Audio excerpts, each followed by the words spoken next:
Para pak qastesh ka përfunduar mbledhja e Këshillit të Përgjithshëm të Lidhjes Demokratike të Kosovës, në cilën është diskutuar për konstituimin e Këshillit të Përgjithshëm dhe zgjedhjet e parakohshme.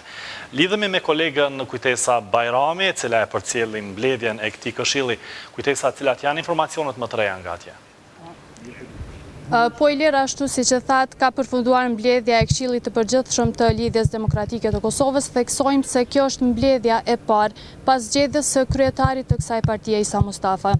Por se çka realisht është diskutuar dhe është marrë ndonjë vendim, kemi këtu drejt për drejt kryetarin e kësaj partie Isa Mustafa. Zotri Mustafa, përshëndetje, faleminderit për kohën. Përshëndetje. Sa po ka përfunduar mbledhja e Këshillit të Përgjithshëm të LDK-s, kjo e para, pasi ju keni marrë edhe për një mandat kreun për këtë parti. Na tregoni çfarë është diskutuar brenda? Po janë diskutuar dy gjëra themelore. Njëra ka të bëjë me konstituimin e Këshillit të Përgjithshëm pas vendimit të kuvendit për zgjedhjen e Këshillit të Përgjithshëm. Sot Këshilli i Përgjithshëm është konstituar me 126 anëtar dhe është zotuar se do të realizojë synimet dhe detyrimet e veta në suazat asaj që është përcaktuar me statutin e Lidhjes Demokratike të Kosovës. Kem diskutuar pashtu për çështjet e përgatitjeve për zgjedhjet e përgjithshme të cilat priten dhe kemi pas një diskutim mjaft gjerë lidhur me atë. Prej asaj që ne do të fillojmë nga dita nesër me aktivitetet në Përdek, me shtabe të cilat do të fillojnë dhe të konstituohen në Përdek për zgjedhje.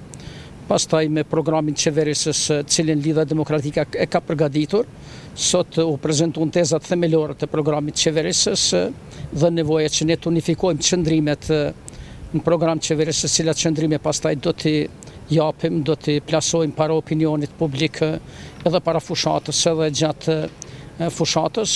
Kemi biseduar pashtu dhe lidhur me bashkërenditjen e relacioneve publike, për cilat kemi nevojë, themi edhe me mendje të bashkërendisë më mirë, por edhe në mes veti në mënyrë që qëndrimet e Lidhjes Demokratike të jenë prezente me kohë dhe të jenë të sakta para opinionit. Zotri Mustafa, është diskutuar për emrin ose kandidatin për kryeministër nga LDK-ja? Jo, kësaj radhe dhe në këtë mbledhje nuk kemi diskutuar për atë çështje. S'kemi diskutuar pashtu edhe për kryesinë e LDK-s, cilën do ta themelojmë në një mbledhje të ardhshme të Këshillit të Përgjithshëm. Ne do të zhvillojmë një debat të brendshëm lidhur me atë se si do të procedojmë edhe me listën e deputetëve, edhe me drejtuesin apo bartësin e listës së deputetëve, i cili natyrisht do të jetë edhe ai i cili nesër mund të jetë kryeministri jonë i ardhshëm, sepse jemi të bindur që ne do të fitojmë zgjedhjet, tash mos bëj fushat para kohë. A keni menduar a do të jeni ju kandidat për kryeministër? Po unë do të krijoj gjitha kushtet që ne ta diskutojmë këtë gjërësisht dhe natyrisht ta gjejmë zgjidhjen më të mirë dhe unë preferoj që këtë zgjidhje më të mirë ta gjejmë ndërmjet bashkëpunëtorëve të mi. Pas marrjes së mandatit të tretë, një farë mënyrë keni dhënë premtim se nuk do të bëni koalicion me Partinë Demokratike të Kosovës. Cilat janë ndoshta parti të tjera që ju mund të shqyrtoni për koalicion? Po sa për PDK ne kemi një qëndrim shumë të qartë, jo vetëm të strukturave, jo vetëm timën të organeve, por edhe të antarësisë, se këte nuk e dëshirojnë dhe s'do të bëhet. Ne njëherë mendojmë që të merremi vesh me subjektet të tjera politike që të shkojmë veç e veç. Do të shkojmë çdo parti veç e veç në zgjedhje dhe të matemi para opinionit dhe ta marrim besimin e qytetarëve për programin dhe për sjelljen tonë si subjekt politik. Këtë preferojmë më shumë të mirë, po nëse kjo s'bëhet, atëherë ne do të dialogojmë me subjektet e tjera politike, me ato që besojmë se do ta qeverisin mirë vendin, me ato që nuk janë treguar të dëmshme për qeverisje ose nuk kanë qeverisë deri me tani në nivel qendror, unë jam shumë bindur që do ta gjejmë zgjidhjen më të mirë, e cila nuk është zgjidhje më e mirë themi për ne, por është zgjidhje më e mirë për qytetarët. Zotri Mustafa, 22 gushti është caktuar data për shpërbërjen e kuvendit. Sa besoni se po në këtë ditë do shpërbëhet kuvendi? Po unë besoj që do të shpërbëhet. Tani mund dështoj shpërbërja vetëm nëse nuk vinë deputet në seancë, edhe nëse nuk do të kemi 2/3 që ata të votojnë mirë, po ajo asesi nuk ja zgjatë jetën kësaj qeverie, sepse kjo qeveri do të shkojë. Nëse s'bëhet me 22, do të bëhet me 23, me 24, ne do të rrim aty në kuvend derisa të shpërndahet kuvendi dhe në asnjë rast më veten se konsiderojmë si pjesë aktive të këtij kuvendi. Faleminderit shumë për kohë. Gjithatë mirat, faleminderit shumë. Ilir kaq nga hapësirat e selisë së Lidhjes Demokratike të Kosovës pas mbledhjes së Këshillit të Përgjithshëm. Nëse nuk ka ndonjë pyetje tjetër, unë po e kaloj linjën tek ju. Falenderojmë Kujtesa për këto informacione, ishte kolegja Kujtesa Bajrami drejt për drejt nga selia e LDK-s në Prishtinë.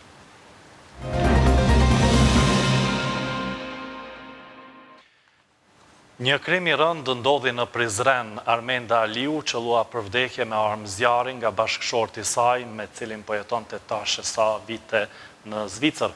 Prokuroria njoftoi se i dyshuari për vrasje 61 vjeçar Bajram Veliaj u ndalua 48 orë. Ende nuk dihet motivi kësaj vrasje. 61 vjeçari sot para trupit hetues nuk ka dashur që të deklarohet. Ai kishte zgjedhur që të mbrohet në heshtje.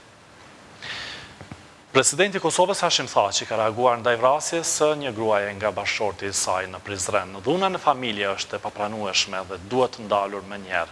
Shpreh keqardhje të thellë për rastin e fundit në Prizren, derisa familjes i shpreh ngushëllimet në këto momente shumë të vështira. Nuk mund të ketë asnjë arsye për të ushtruar dhunë në familje, aq më pak për të marrë një jetë njeriu. Le të jetë kjo thirrje jo vetëm e organeve të drejtësisë, por për tërë shoqërinë që të ndalet dhuna, shkruan presidenti Thaçi në Facebook. Edhe kryetari i Kuvendit Kadri Veseli tha se ngjarja e rëndë e vrasjes në Prizren është një akt i papranueshëm, të cilin e dënon fuqishëm. Dhuna në familje dhe keqtrajtimi grave janë fenomene që shkojnë në ndesh me vlerat tradicionale të familjes sonë, si dhe me të drejtat themelore të njeriut. Gratë në Kosovë kanë qenë në vazhdimsi subjekti diskriminimit, abuzimit e dhunës, ka thënë Veseli. Ai bëri thirrje policisë dhe institucioneve të drejtësisë që të japin përgjigjen e merituar për këtë rast të dhimbshëm dhe që çështjet që lidhen me dhunën ndaj grave t'i trajtojnë me përparësi dhe përkushtim të veçantë. Neglizhenca dhe indiferenca e institucioneve shtetërore të ligjit ndaj grave të kanosura apo thirrjeve të grave për ndihmë nuk do të tolerohen më, ka thënë Veseli. Kryeministri në dorëheqje Ramush Haradinaj ka ngushëlluar me rastin e vdekjes tragjike të Armenda Aliut, e cila dyshohet se u vra nga bashkëshorti i saj. Thellë i prekur nga vdekja tragjike e Armenda Aliut, mikes sonë dhe nënës së kolegës nga kabineti Diell Zahoti. Ngushëllime familjes dhe miqve i qoftë i lehtë dhe ju Kosovës, shkruan Haradinaj në Facebook. Kujtojmë se Armenda Aliu, e cila u vra mbrëm në Prizren, është nëna e Diell Zahotit, këshilltares së Haradinajt. Agjencia për barazi gjinore nga zyra e kryeministrit ka dënuar ashpër për vrasjen e qytetares Armenda Aliut në Prizren nga ana e bashkëshortit të saj. Përmes një reagimi për media, kjo agjenci thekson se dhuna në familje është një akt kriminal i dënueshëm dhe i kopshëm. Akti i tillë dhe aktet e tjera të dhunës dhe ngacmimit seksual që kanë ndodhur në këto muaj të fundit janë të papranueshëm për ne si agjenci dhe si shoqëri. Aktet e dhunës dhe kryesit e këtyre duhet të dënohen penalisht nga organet e drejtësisë dhe moralisht nga gjithë shoqëria jonë, thuhet në reagim. Ndërkohë, një ngjarje tjetër e rëndë ndodhi në Shtime. Një person u vra dhe një tjetër u plagos, kur 3-4 persona tentuan të grabisin shtëpinë e një mërgjimtari në Zvicër. Policia bëri të ditur se njëri prej të dyshuarve e plagosi pronarin e shtëpisë në këmbë. Me të dëgjuar krismën, doli edhe vëllai i pronarit të plagosur të shtëpisë dhe u vu në ndjekje të grabicëve. Njërin prej tyre e zun dhe ai nga plagët e marra vdiq. Ndërsa mërgjimtari plagosur është jashtë rrezikut për jetë. Prokuroria themelore në Ferizaj ndërkohë njoftoi se 2 persona u ndaluan 48 orë.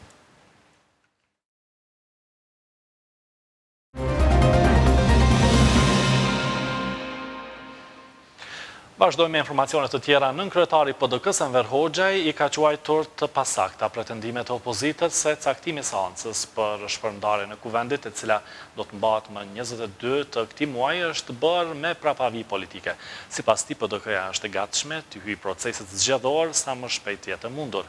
Sipas nën kryetarit të PDK-s Enver Hoxhaj, ky subjekt politik nuk do të negociojë me asnjë parti për postin e kryeministrit, sepse është i bindur se PDK-ja do dalë fituese dhe do të udhëheqë me qeverinë e ardhshme.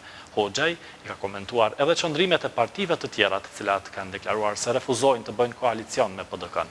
Ndjekim intervistën me nën kryetarin e PDK-s Enver Hoxhaj, të cilën e realizoi kolegu Burim Zariqi. Zoti Hoxha, me 22 është caktuar seanca jashtëzakonshme për shpërndarjen e kuvendit, por opozita ka ngre shqetësim se partitë në pushtet mund ta kenë një skenar tjetër. Si planifikoni, si do të rrjedhë kjo seancë? Mendoj që pretendimet e opozitës janë të rrejshme. Opozita ka pretenduar në 2 vitet e fundit që do të mbledhë në shkrimet dhe do ta çon këtë qeverinë në fundin e saj para kohë, por u pa që është Partia Demokratike e Kosovës, është kryetari i kuvendit që është njëjtën kohë kryetari i PDK-s, ai i cili në fund vendosi se kur caktohet seanca për mbajtjen për shpërbërjen e kuvendit të Kosovës. Këtu ka qartësi, këtu ka vendosmëri dhe nuk është ndonjë lojë politike dhe pretendimet të cilat i ndëgjojmë këto ditë të fundit janë të pasakta. PDK-ja është për zgjedhje të reja apo është për një qeveri teknike apo për një kryeministër konsensual? Prej kur zoti Haradinaj ka dhënë dorëheqje, qëndrimi jon ka qenë i qartë dhe jo vetëm që ka qenë qëndrim politik, po është përcjell me veprime politike konkrete. Zoti Veseli ka thënë që ne do ta shpërbëjmë kuvendin e Kosovës, që zgjedhjet e parakoshme janë të pa evitueshme dhe mënyra se si kemi reaguar në ftesën që na ka bërë presidenti i Kosovës për atë se kush është mandatar dhe do të ketë koalicioni pa mandatar dhe qartësia jonë, reagimi jonë i prem dhe mbajtja e kryesisë së kuvendit nuk lanë hapësinë për spekulim.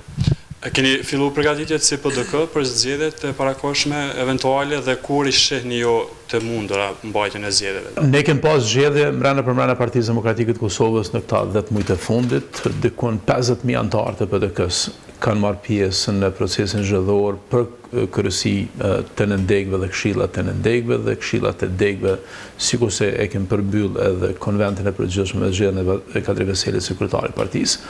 Dhe mendoj që si Parti Demokratike jemi të gatshëm edhe në planin e strukturës të re, e cila është një strukturë shumë dinamike, shumë e gjallë, por edhe sa i takon pikave programore, me që jenë parti e madhe tradicionale, që ka qartësi plot politike, se cilat janë pritet qytetarëve dhe çfarë do duhet të prezantojnë. Keni diskutuar në parti se a mund të ketë një koalicion parazgjedhor, me cilën parti mund të jetë një koalicion i mundshëm, apo cilën parti do ta refuzonit që të bënit koalicion?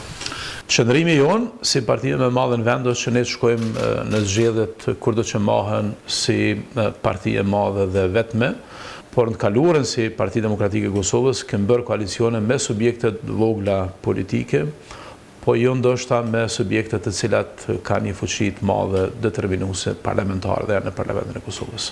Shembull me LDK-n ose me vetvendosjen, do ta refuzonit apo jo një koalicion parazgjedhor nëse do të ofroj mundësia? Mendoj që ne jemi partia më e madhe në vend dhe të tjerët po ashtu pretendojnë që kanë gravitet në jetën tonë politike dhe nuk mund të ketë një koalicion i cili do t'i përfshinte partitë më të mëdha, cila do të ishte ideja e zgjedhjeve, por ne si subjekt politik do të garojmë të vetëm me ndonjë partner më të vogël, me ndonjë subjekt më të vogël, por koalicioni kryesor që kemi si parti politike është koalicioni me qytetarët. Ai është koalicioni më i rëndësishëm dhe ju do ta shihni që PDK-ja do të jetë përsëri këtë zgjedhje partia më e madhe në vend. Si e vlerëson PDK-ja refuzimin të partive vetvendosjes LDK-s, AK-s tashmë që të bëj koalicion me PDK-n? Refuzimi fol për diçka tjetër, që qendra e vetme politike në Kosovë është Partia Demokratike e Kosovës. Prandaj të tjerët i referohen PDK-s. Por historia e qeverive në këto 20 vitet e fundit, veçanërisht prej vitit 2007, ka treguar që shumë të tillë të cilët kanë folur për vijat e kuqe, kanë përfunduar në një qeveri të udhëhequr nga Partia Demokratike e Kosovës, ku forca determinuese ka qenë PDK-ja. Kjo vlen edhe për LDK-n, edhe për AK-n, edhe për AKR-n, edhe për nismen, me kushdo që ka pretenduar deri më tash, ka fakte konkrete që ka qenë e kundërt. Çësia jonë është që ne jemi ekipi fitores, si parti politike, të tjerët janë ekipën e rezervë. Ne vendosme se kush do të jetë në qeveri, se do të fitojmë zgjedhjet. Me që do të fitojmë zgjedhjet, e shohim pas zgjedhjeve se kujt mund të vendos vijat kuqe.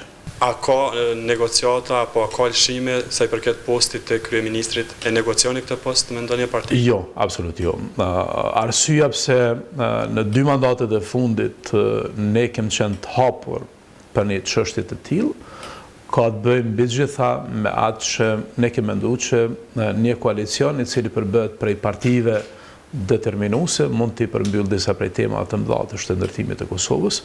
Kësa herë kemi pasur që temat e mëdha mund të mbyllen nëse PDK është më e madhe dhe koalicioni vetëm që do ta kemi është koalicion me qytetarët e Kosovës dhe do të jetë PDK-ja e cila do ta udhëheqë qeverinë ashme. Po zoti Hoxha, e dim që në të kaluarën pas rënies së qeverisë ka pasur është krijuar një lloj krize, themi, për krijimin e institucioneve të reja. Si e shihni tash këtë hap pas mbajtjes së zgjedhjeve eventuale, pra a do të ketë një krizë të tillë apo do të ketë një zvarritje për krijimin e institucioneve të reja?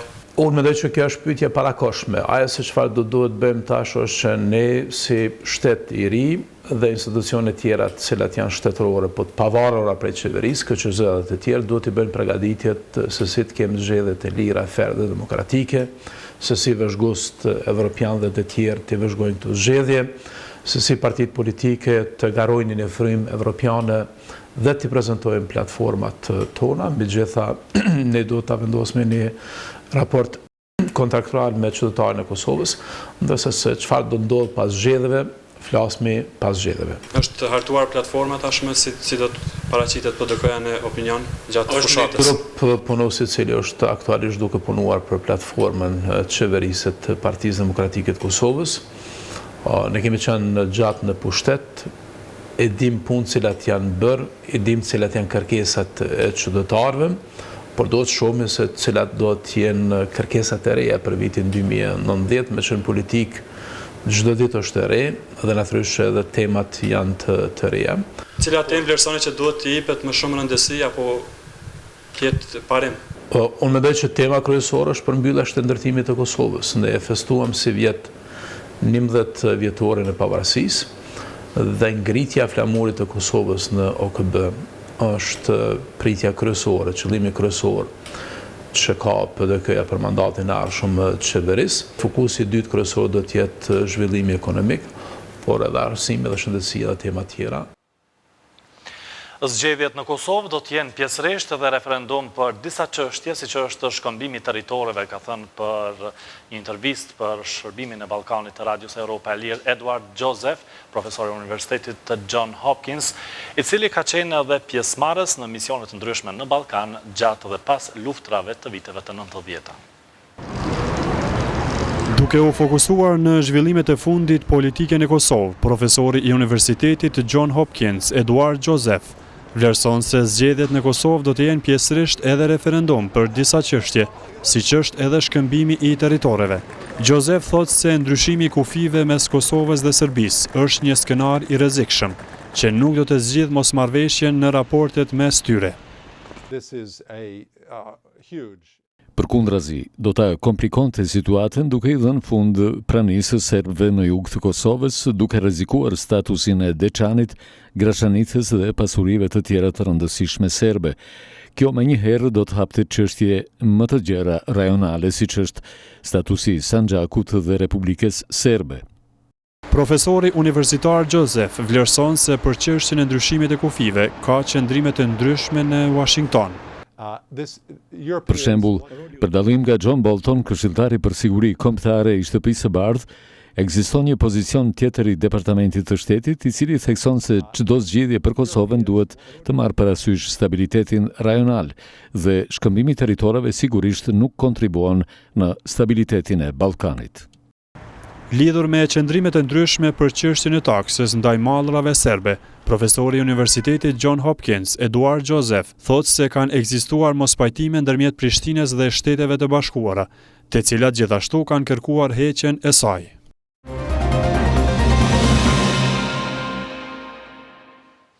Komisioni hetimor parlamentar për gjendje në PTK dhe Vala nuk do ta lërë punën në gjysmë. U propozua që hetimi të vazhdoj edhe në legjislaturën e re.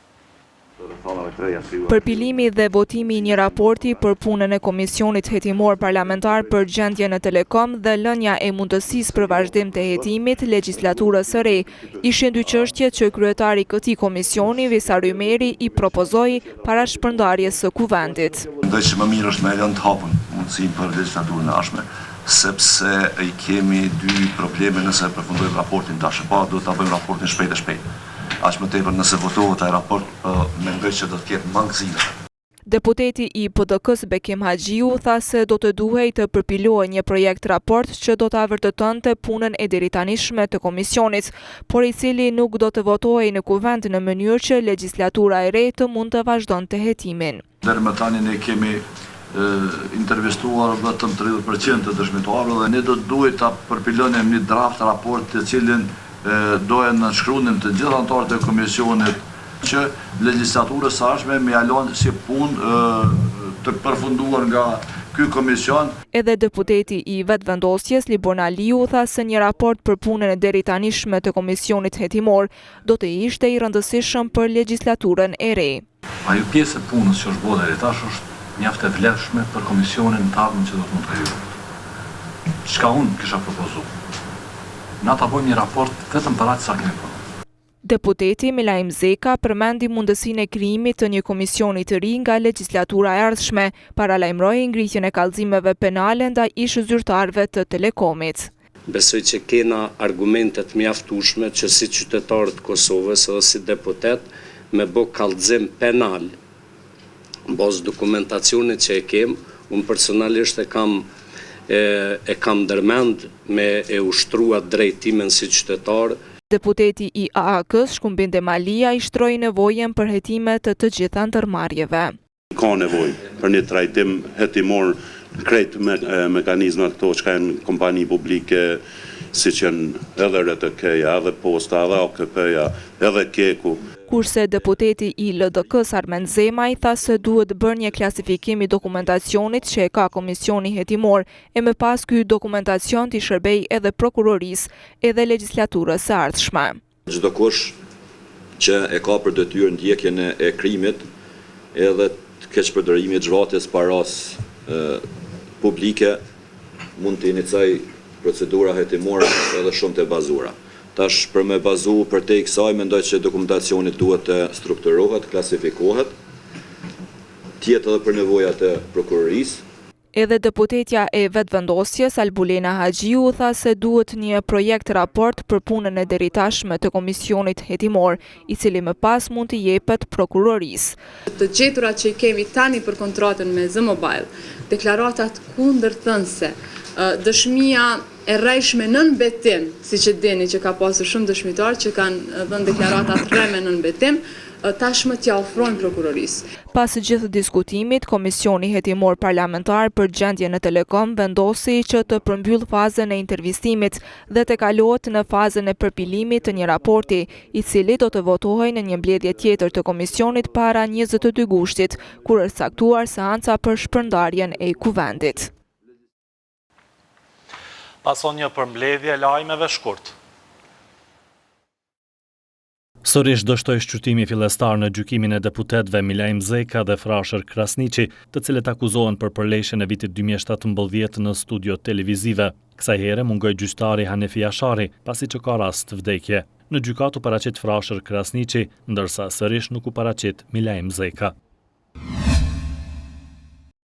Ish ministri I shëndetësisë Numan Baliq u lirua nga akuza për ngacmim seksual. Vendimi u morë në gjykatën themelore të Pejës nga gjyqtari Sejdi Blakaj. Numan Baliq akuzohej për ngacmim seksual ndaj një punonjëse praktikante në spitalin ku punonte.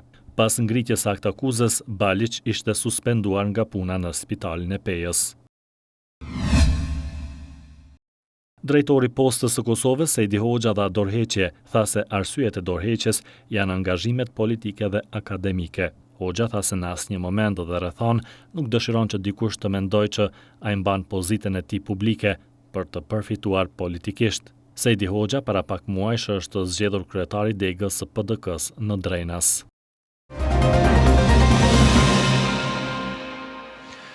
Oda afarizmi të Kosovës ka kërkuar ndryshimin e udhëzimeve administrative, cilat, siç thonë, nuk janë në përputhje me ligjin dhe për minierat dhe mineralet dhe po e pengojnë zhvillimin e bizneseve të këtij sektori. Oda e afarizmit të Kosovës shpreu shqetësim lidhur me problemet me cilat po përballen bizneset që lidhen me ligjin për miniera e minerale dhe udhëzimet administrative të sektorit të pylltarisë. Oda e afarizmit vlerësoi se ligji dhe udhëzimet administrative nuk janë të harmonizuara mes vete dhe se udhëzimet administrative duhet të ndryshohen pasi të njëjtat po e pengojnë zhvillimin ekonomik në vend. Edhe në këtë takim kemi dorëzuar peticionin, kërkesën për ndryshim të udhëzimeve administrative dhe kërkesën për shfuqizim të vendimit për ndalim të përkohshëm të pasurisë së paluajtshme të nxjerrur nga Ministria e Bujqësisë. Tani jemi në pritje për një përgjigje për përprajën që zotëri Veseli mund të na siguroj lidhur me këtë çështje. Përmes kësaj konference shfrytëzojmë rastin të i bëjmë edhe një herë kryeministrit thirrje dhe ministrës së bujqësisë, pylltarisë dhe zhvillimit rural zonës Diana Zhiveç që të ndryshojnë të udhëzime administrative, ndryshimi të cilave nuk merr kohë shumë të gjatë, mirë po ka ndikim shumë pozitiv në zhvillimin ekonomik të vendit, duke pas parasysh që sektori minerar është një nga sektorët me potencialin më të madh në vend. Duke vënë në dukje që projekt ligji për miniera dhe minerale tash një vit është në kuvendin e Kosovës, por që ende nuk është miratuar, Oda e afarizmit kërkoi që ky projekt ligj të kthehet edhe një herë në dëgjim publik, në mënyrë që të dëgjohet zëri i bizneseve dhe që të përfshihen rekomandimet e tyre. Projekt ligji i parashet disa lehtësira për këto biznese, mirë po ligji aktual ka më shumë se 8 vite që është i miratuar edhe ka dëmtuar do të thotë për më shumë se 8 vite bizneset. Për këtë arsye jemi duke kërkuar që projekt ligji që momentalisht është në kuvend të përfshihen gjitha rekomandimet e bizneseve, ashtu që të eliminohen këto vështirësi për këto biznese, të pas parasysh se po bëhet shumë dëm bizneseve. U përmendën edhe disa raste ku ka mungesë harmonizimi ndërmjet ligjit dhe udhëzimit administrativ. Oda afarizmit Kosovës kërkon që të largohet edhe vendimi për ndalimin e përkohshëm të nderimit të pasurisë së paluajtshme të Ministrisë së Bujqësisë, Pylltarisë dhe Zhvillimit Rural. Duke pas parasysh dëmtimit që i bëhet këtyre bizneseve dhe ndikimin në zhvillimin ekonomik të Kosovës nga mos harmonizimi pra i ligjeve me njëra tjetrën apo me udhëzimet administrative, Oda afarizmit Kosovës e përsërit kërkesën që përmarrje më të shpejtë të hapave për përmirësimin e kësaj situate. Në konferencë për media, Oda e afarizmit bëri të ditur se me ministrën në detyrë të bujqësisë Diana Zhiveç janë takuar 3 herë gjatë këtij viti dhe se ajo ka premtuar se do të ndërmerren hapa konkret për zgjidhjen e problemeve të bizneseve të këtij sektori.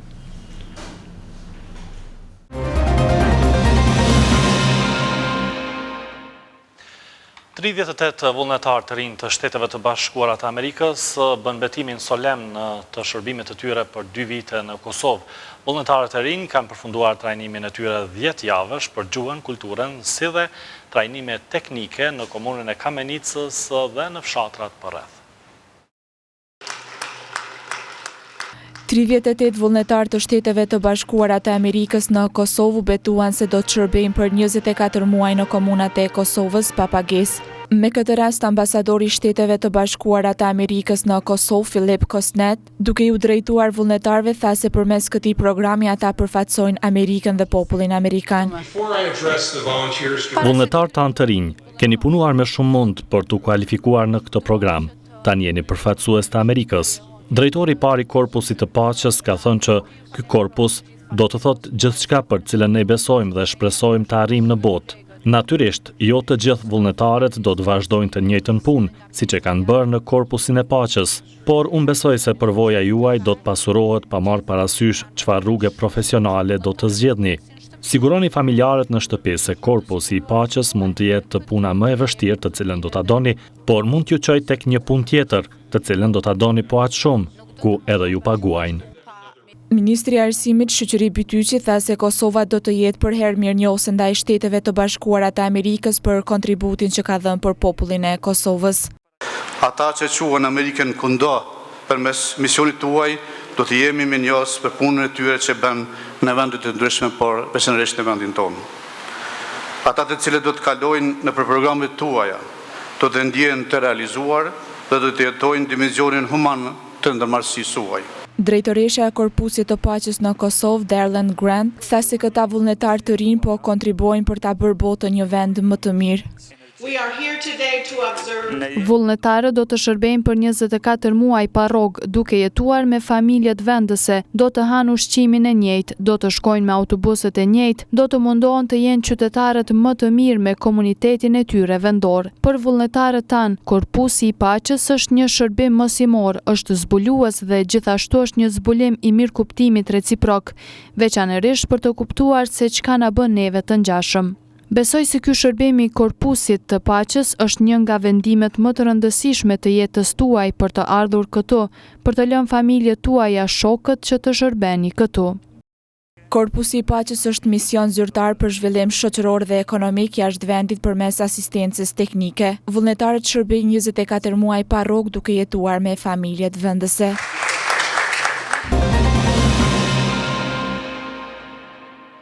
Në kuadër të ditëve të diasporës, Ministria e Diasporës ka organizuar aktivitetin takimet letrare me krijues dhe shkrimtar nga diaspora dhe Kosova. Lidhja e krijuesve shqiptar të Mërgatës vlerëson se ky aktivitet është i rëndësishëm për promovimin e krijuesve shqiptar në Mërgim dhe njohjen e tyre nga lexuesi në Kosovë.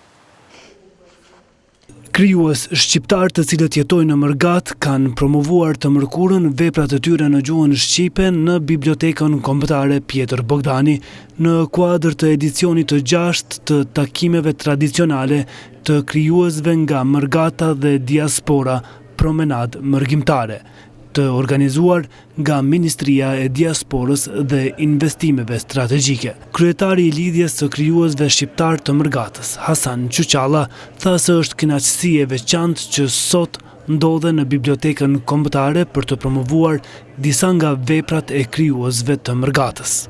Është kënaqësi e veçantë, sidomos për ne krijues të Mërgatës botës së migracionit shqiptar. Edhe kemi emocione padyshim kur jemi në vendin tonë, kur jemi hapësirën tonë kombëtare. Prandaj lejoni që të hap festivalin Promenad Mërgimtare, edicioni 6 me radhë. Me këtë rast duhet falenderoj edhe një herë Ministrinë e Diasporës, Investimeve Strategjike, e cila si zakonisht gjithmonë i ka mbështetur takimet tona edhe ka organizuar këto takime. Muhamet Selmani, këshilltari i ministrit në largim të diasporës dhe investimeve strategjike, tha se ky aktivitet është tradicional, ku sipas tij mblidhen të gjithë krijuesit shqiptar në Mërgat, të cilët edhe pse nuk jetojnë në Kosovë, fuqizojnë kulturën e atdheut. Sepse shkrimtari e thot atë që ka në zemër, e vetmia juaj është dituri për shoqërinë, ndërsa nderi dhe respekti për ju ngritet, rritet dhe shpërndahet përmes libra që ju shkruani. Zoti ju bekoft dhe penda kur mos ju harxhoft. Në këtë takim u tha se numri i autorëve në diasporë nuk është i vogël. Disa prej tyre edhe kanë promovuar krijimet e tyre më të reja. Me këtë rast është promovuar edhe libri Shkalla e Diellit të autorit Fran Tanushi.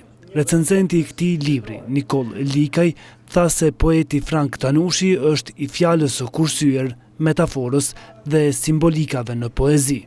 Duke marrë nga kjo poezi, poeti Tanushi ka mundur me sukses të krijojë individualitetin e tij poetik. Zenepe Rexhepi ka promovuar librin Shprushje kujtimesh të Gonxhe Begushollit, me që rast edhe ka lexuar disa nga vargjet e këtyre poezive. Në tërvëllimin ti takohen ndjenja, herë fuqishëm me një zë që vjen nga larg e të trazon dhe mbjen me dashurim, herë brisht si frymëzim malli që të moleps, sado që nuk do të dorëzohesh përpara largësive, as para kohës që të vjedh dashurin për ditë e nga pak. Në këtë aktivitet morën pjesë edhe Akademia Kulturore Mirdita dhe Shoqata Bytyqi. Kampioni Kosovës në futboll Feronik Eli në një konferencë për media ka prezantuar sot trajnerin e ri Malazezin Dejan Vukičević, që do t'i prije ekipit në edicionin 2019-2020. Pasi nuk arriti të kaloj rundin e parë të kualifikimeve për Ligën e Kampioneve dhe mbylli paraqitjen në garat evropiane pa ndonjë sukses që duhet veçuar, klubi Ferronikelit tashmë në kërkim të lavdisë në garat evropiane për edicionet pasuese ka vendosur që trajnerin e deri tanishëm Zekria Ramadani ta zëvendësoj me trajnerin malazez Dejan Vukicevic, që ka përvojë të dukshme ndërkombëtare. Vukicevic është prezantuar sot nga kryetari i klubit Nasser Rama, që ka qenë personi që e ka përzgjedhur trajnerin e ri dhe në prezantimin e tij tha se ambicet e klubit janë për të arritur suksese më të mëdha në garat evropiane. Më tepër do të thotë jemi të fokusuar te garat ndërkombëtare, të cilat me të vërtetë asun do të thotë nuk kam qenë i kënaqur gjatë këtij sezoni, edhe pse do të thotë ekipa ka garuar për herë të parë. Po thjesht kemi mundur ndoshta të bëjmë më tepër. Kështu që do të thotë i kemi pa mangësitë tona gjatë këtij rrugtimi dhe aja më ka shty do të thotë mendoj në fund që në duhet një trajner më kualitativ, do të thotë që të paktën kur dalim te garat ndërkombëtare, do të thotë të jem konkurrent të paktën me ligat e regionit. Në anën tjetër, malazezi Vukicevic tha që nuk ka shumë informacione për klubin e Ferronikelit dhe as për Ligën e Kosovës, por i mjafton që nje kryetarin e klubit. Shpresoj se do të kemi bashkëpunim të mirë. Në fakt, kam shumë pak informacione për cilësinë e skuadrës apo të Ligës së Kosovës, por kam mjaft informacione për kryetarin e klubit. Dhe në fakt ishte shumë befasuese për mua kur ai më propozoi që të diskutojmë për bashkëpunimin ton, sepse unë kisha disa plane tjera. Megjithatë në futboll asnjëherë nuk i dihet, edhe pse isha në negociata për të qenë pjesë e disa projekteve tjera. Mirë, po nuk mund ta mohoj se edhe pjesa financiare është pjesë e rëndësishme e punës sonë në futboll dhe secili prej nesh e shikon edhe atë pjesë mjaft shumë, siç e shikon kushtet e punës dhe njerëzit me të cilët do të bashkëpunoj. Mirë, po pas kontakteve dhe bisedës me presidentin, nuk më e ndashur më shumë se 10 minuta kohë për të vendosur që të bashkëpunoj me kryetarin e Ferronikelit dhe me njerëzit që janë pjesë e këtij klubi.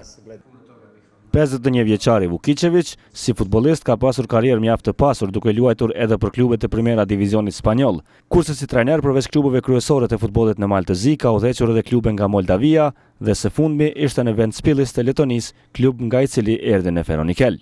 Ferronikeli është kampion dhe fitues aktual i Kupës së Kosovës.